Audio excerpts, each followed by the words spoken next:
So those of you who've been to the Gulf and South Atlantic, I don't know how many of you have been, but this is a similar discussion that we gave there. I'm a shellfish specialist with the Food and Drug Administration, and I'm located in Tallahassee, Florida.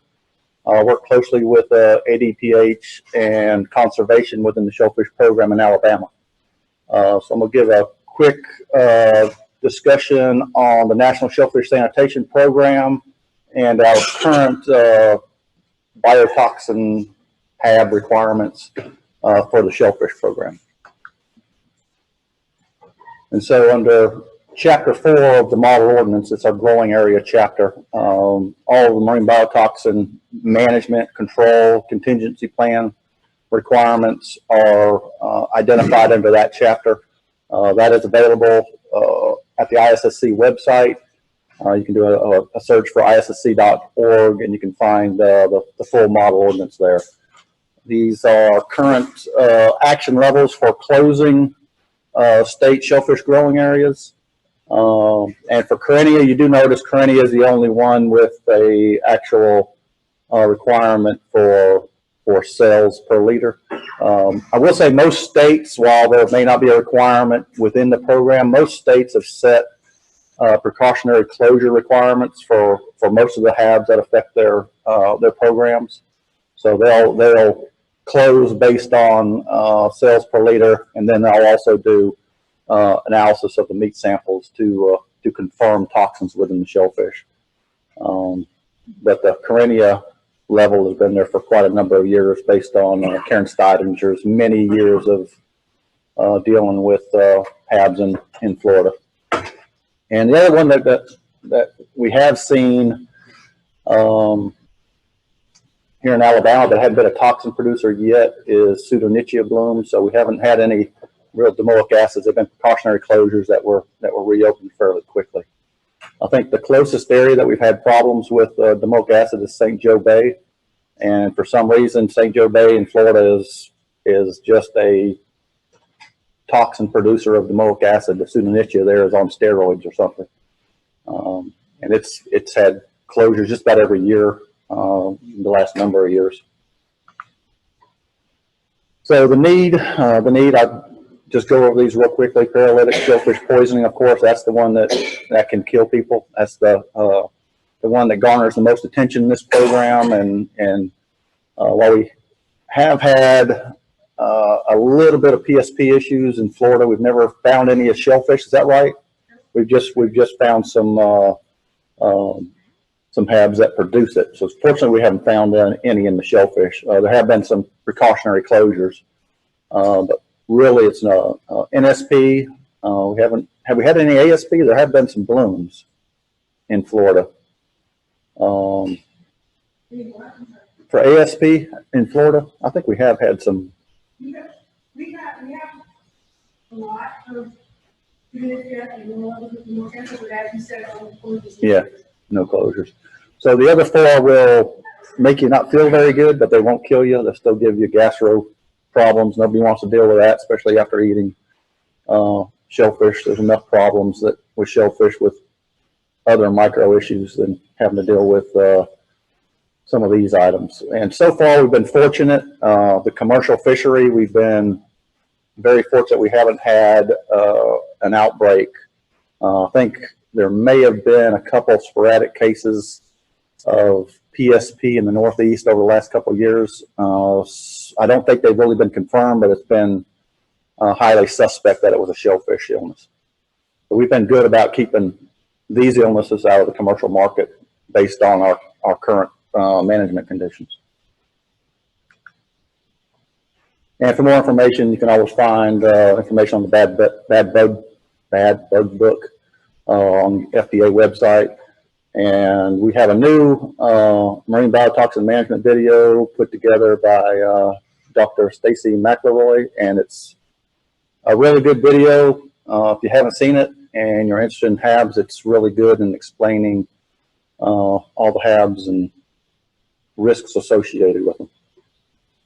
And also discusses some of the things that we're discussing here too, as far as management within the NSSP. So for the South, we've actually seen an expansion of HABs and duration. frequency in a lot of our coastal regions, but specifically in the South, we've definitely seen, I think, a higher frequency of NSP over the last few years. Definitely in its duration.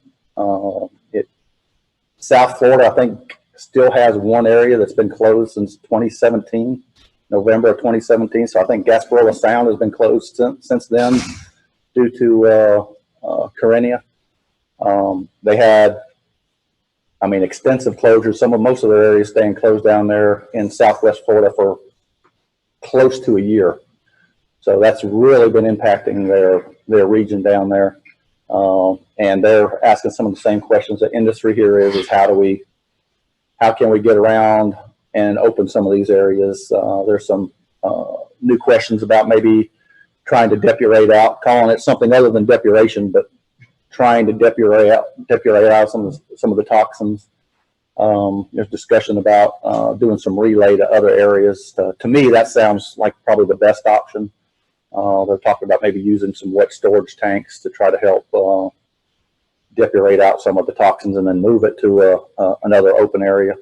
So to me, it sounds like the best option would be to move it to another area, to relay it to another area that's open, that's not impacted. We'll see what they come up with. I think they're applying for some grant money to maybe study some of the options they can implement on their program down there. And a lot of those would translate to other areas in the country, not only Florida. And then some of the biotoxin closures have occurred in new areas, new toxins being found, malic acid, definitely longer periods of time. And fortunately, this last year, it stopped just short of staying too long and impacting Alabama and Mississippi, or even getting all the way over to Louisiana like the previous bloom went. So we're all dealing with heightened national awareness. It's been in the news, especially last year with the red tide extending so long, and we've been having other issues with toxic algae and blue-green algae blooming in Florida, and then showing it all in the news. It's become a political football during the political season, so there has been a lot of money going towards it. Hopefully, more money will go towards assisting industry and dealing with it. I will say that our National Shellfish Sanitation Program, we really haven't seen a lot of change, other than the new proposal that Leanne submitted last year that passed for the ELISA. Gives us another option for reopening and monitoring. I think that was a big boost. I don't think it's been used that much in Florida because the bloom was really so big, so intense, and the shellfish became so toxic, it hasn't really been beneficial to them. I was talking to Scott Bannon. He said Alabama's lab is gearing up to be able to run that test, the Marbionic ELISA. So I think for an Alabama that's kind of impacted at a much less higher levels than what we've seen in Florida, I think it has some real strong promise to assist their industry if and when we have another bloom. And so for growing area classification, I won't get into the exact specifics of everything with a marine biotoxin control plan, but we do require control plans for any of the HABs that are known to exist, that known to be a hazard in the shellfish growing areas within the state. So if they're at a frequency that affected by biotoxin, they're supposed to have a biotoxin contingency plan. Anytime they have a conditionally approved area or approved area where harvest is allowed, they're going to have one. So Alabama has one that includes Carenia and Pseudonychia.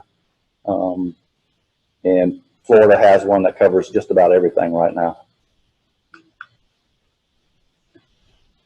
In areas implicated in an illness outbreak, we haven't had any, but we do have plenty of areas where the toxin-producing phytoplankton are known to occur. I think just about every area in Florida, other than maybe the Atlantic coast, was impacted this year. And we had a little bit go up into the Atlantic north of Melbourne into Melbourne, which is the first time in a long time we've seen Carenia that far up.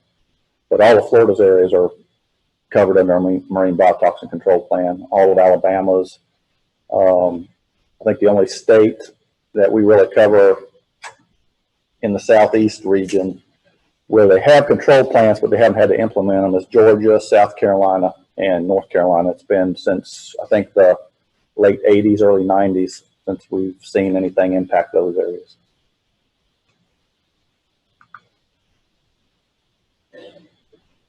And again, the plan shall define, routine monitoring procedures, sampling and assay program. It's supposed to close the growing area. The main intent is to prevent any commercial harvesting from going into these areas. If the area was impacted and there's a need for a recall, if the area wasn't closed quick enough, that actually happened at the previous bloom that hit Alabama, where their wild harvest areas were open and the bloom actually made it into the bay over a weekend. Friday, we didn't have anything. Friday, it was just crossing the Alabama-Florida line. And then by Monday, Tuesday, the next week, when they sampled, it was over 5,000 in Mobile Bay, and they did a recall, but fortunately it was only at the primary processor and never left the state. So they were able to recall the product there. That's one thing we want to not have happen, is implementing recalls, especially if it would have been a recall that went outside the state or even at the retail level. Those kind of things look really bad and really hurt your industry. So that's the biggest thing we're trying to prevent, is having to implement any recalls.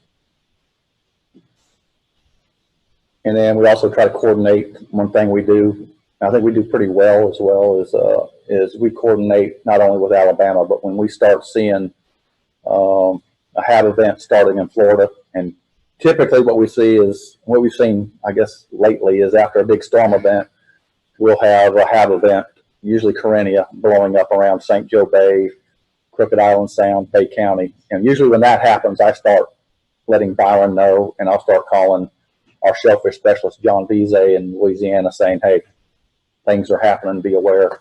And then we pretty much stay in constant contact throughout the event, especially as it gets closer to the Alabama-Florida line.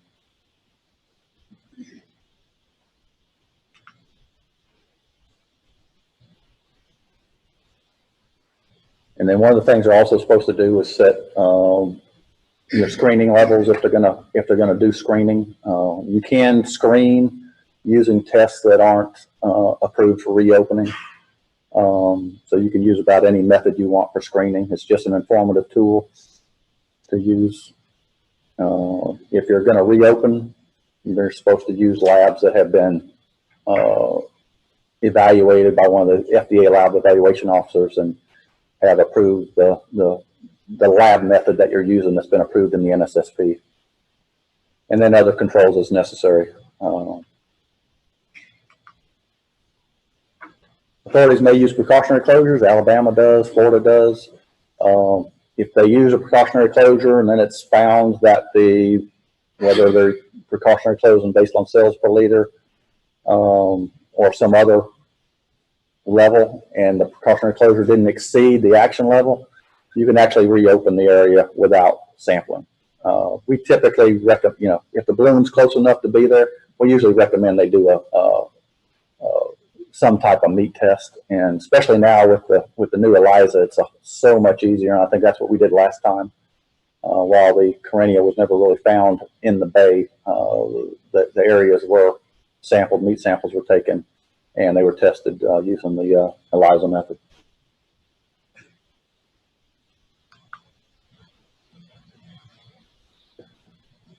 And then states, this is something we haven't really used in the South, other than Florida. Florida started using what they call the quarantine program, which is now screening and end product testing model now.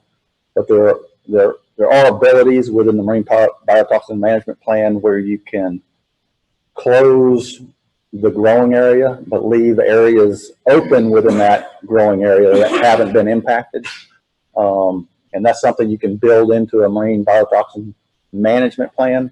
I will say, when you do that, you really have to have the manpower to be able to support it, because it becomes quite intensive. If you start having a lot of pre-harvest screening and end product testing a product, or if you leave an area open, if you leave leases open, then you have to intensify your sampling around those leases, which for Alabama is tough because they have 2 people in the program. And then I'm going to squeeze through some of the onboard screening. Onboard screening is used for federal waters. Onboard screening, dockside testing. I'll talk a little bit about federal waters. This is our approved lab method. Some of them are limited use. That's a whole nother discussion. We don't have time to discuss all the limited use issues. Marine biotoxin mapping tool. This is something that Dr. Stacy McElroy is working on now to try to identify as aquaculture expands within this program. People are looking to do aquaculture in federal waters, and we need to be aware, states need to be aware of what federal waters are impacted by HAB so we can make decisions on how to manage those federal waters and the harvest within those federal waters. So we're developing tools. I think you can see this map. This map shows some areas in Florida, but we're planning on doing the whole federal waters coastal zone that's been impacted by HABs so we can make management decisions. Right now it's the Northeast, the whole West Coast, and then there are areas of Carenia in federal waters that have been impacted for the Gulf Coast.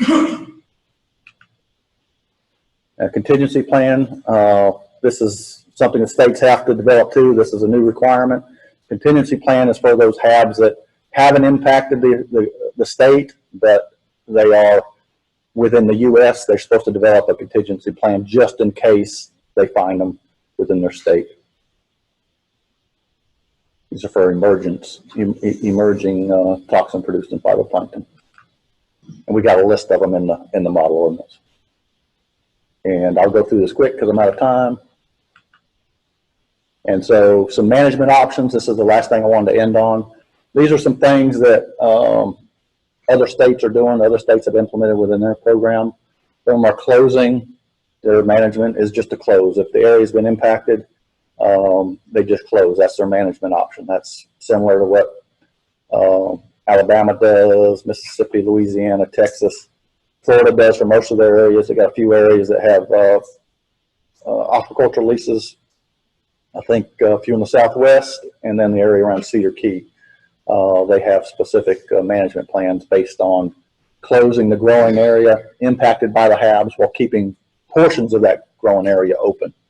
That requires them to intensify their sampling around those open areas. And the last one is when the whole growing area closes and even the leases close, you can do the end product testing model, which also requires a lot of pre-screening. So you have to have a pre-screening program, and you have to have the end product testing, which requires a lot of effort from the state. And it was actually good to hear that there's some talk about doing some combined help where there's manpower, because I can tell you the last probably, I don't know how long I've been evaluating in Alabama, 8 or 10 years now, I've been putting in their reports that they need more help. They've got 2 people in the program, and if HABs become a real issue again here, they need help in doing the field work, especially if they're going to start intensely sampling specific leases to try to keep them open. So I think that's it. And this is ground zero for Hurricane Michael. This used to be a peninsula, and this is Crooked Island Sound, so right off Tyndall Air Force Base. Used to have some nice 20, 25-foot dunes on it, and it was flattened. Still beautiful though. Any questions? And this is usually where the HABs start. If they get North Florida, they usually start there.